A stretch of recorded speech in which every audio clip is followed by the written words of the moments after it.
It's so funny, right, in life like this, because you hear these analogies, these explanations for feelings and stuff.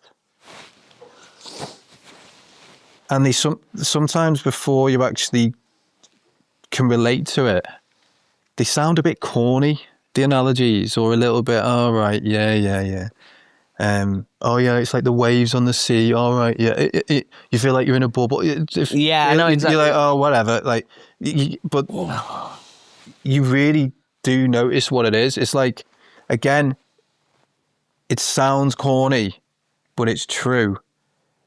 If you hear a song and you hear the lyrics in it that you never really truly understood what that lyrics were before, you get it, and you sort of get the artist when they wrote the song, where the lyrics came from. You associate it with it different. So there's probably a lot of the ways that you see and hear these analogies where in reality it's like you get it.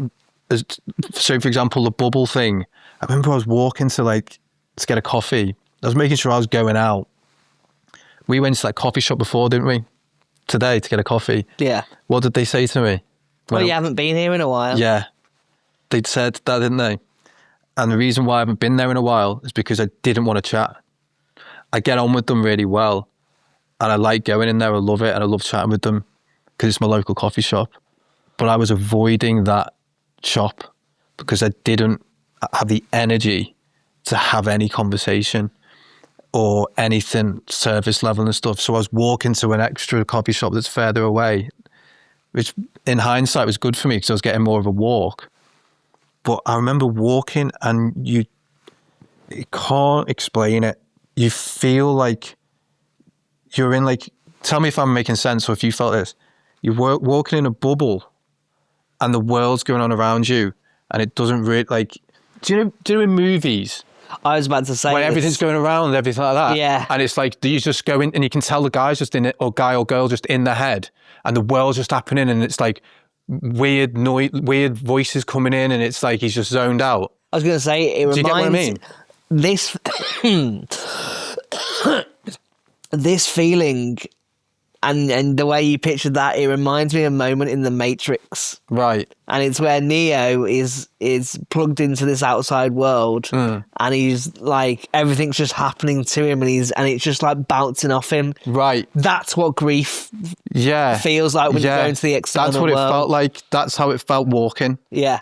Like everything's going around, a bit blurry and all that. I was walking a little bit because I couldn't be bothered. It felt almost like, not that I thought about it, but it almost felt like it would feel weird to walk a little bit upright because it's a bit chirpy, you know. So yeah, So that's interesting because you were still trying to get yourself out, whereas me at this point, I'm completely I don't want to leave the house. Oh, I didn't want to. I did the thing that was hard to do. Essentially, I didn't want to, but when you know that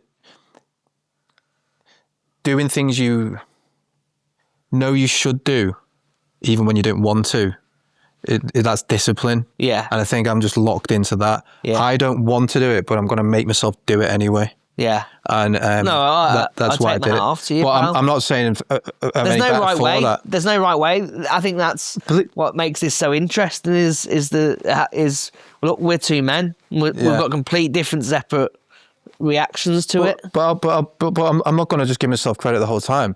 I haven't been out the house all week this week. Yeah. So just at that moment, I'm not saying it's just I just felt I needed it as well. Yeah. I didn't want to, but then the first day I did it, I was like, I like that. So that meant I did it again the next day. Yeah. Were you reaching out to anyone in the first week? I was the opposite of you. You know, you said you went isolated. Yeah. I spoke with more people than I've ever had in my life on the phone. Yeah. Connected with people I haven't spoke to for years. Partly because on the night it happened, I had to deliver news to say like my auntie, uncle, my nan, phoned various different people, and we have long conversations then. But then I had like a lot of messages the next day.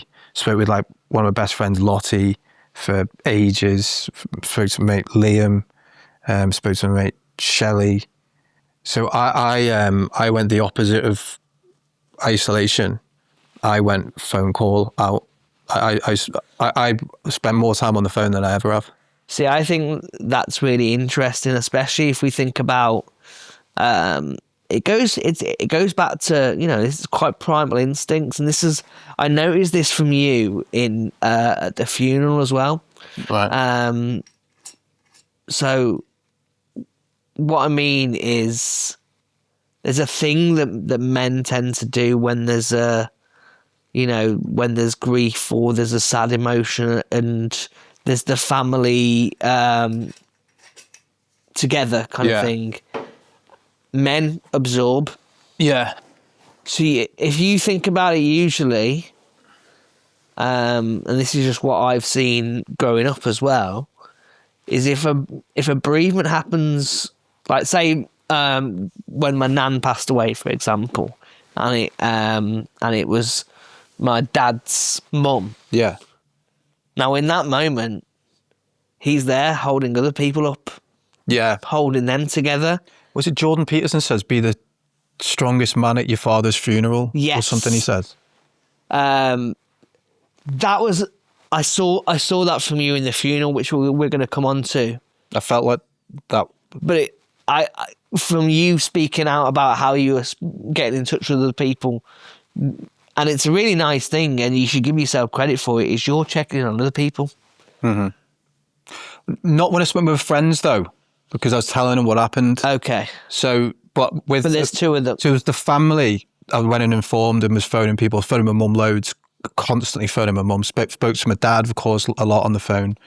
But then I phoned friends, like immediate people that you think of and you speak with. Yeah. But then, I was checking in on individuals for sure. But yeah, we'll talk about the funeral. Obviously, we'll have plenty of time to talk about that. But yeah, I did feel, because we're on it, I did feel that day was, this is the moment where my mum and dad can just do what they want, lose it. And they've looked after me my whole life. Yeah.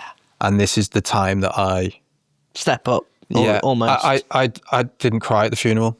No, I know. At all. Again, something that I was worried about, but we'll come to that when we get there. Probably the only person not to be honest. Yeah. Yeah.